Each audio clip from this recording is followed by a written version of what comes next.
Hi, I'm Jess and welcome to Aberdeen Science Centre. Now the weather's turned a lot colder, you might have even seen some ice around.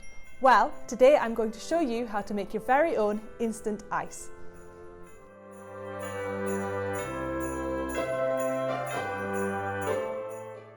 For this you will need 2 bottles of water, an ice cube tray, a bowl and access to a freezer.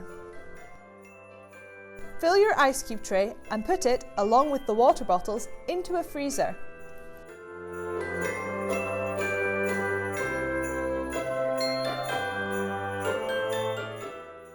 Leave it in the freezer for 2 hours and 10 minutes.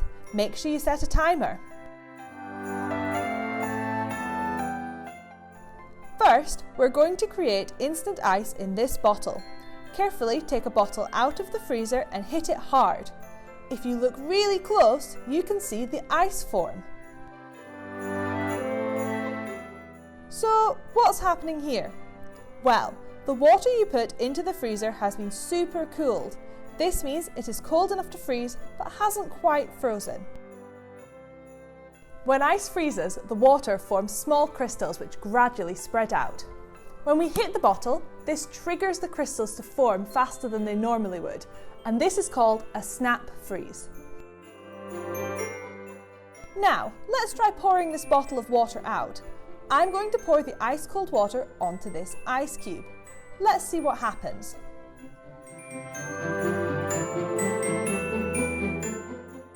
Pouring it over an ice cube triggers the crystals to form faster than they normally would.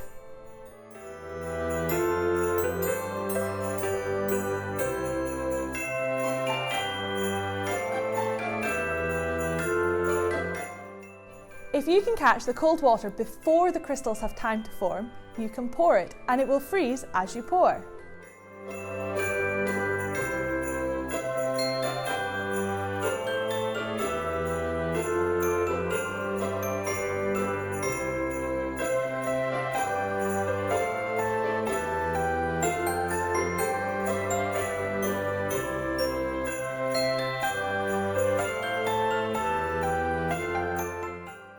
Thanks for watching. See you next time.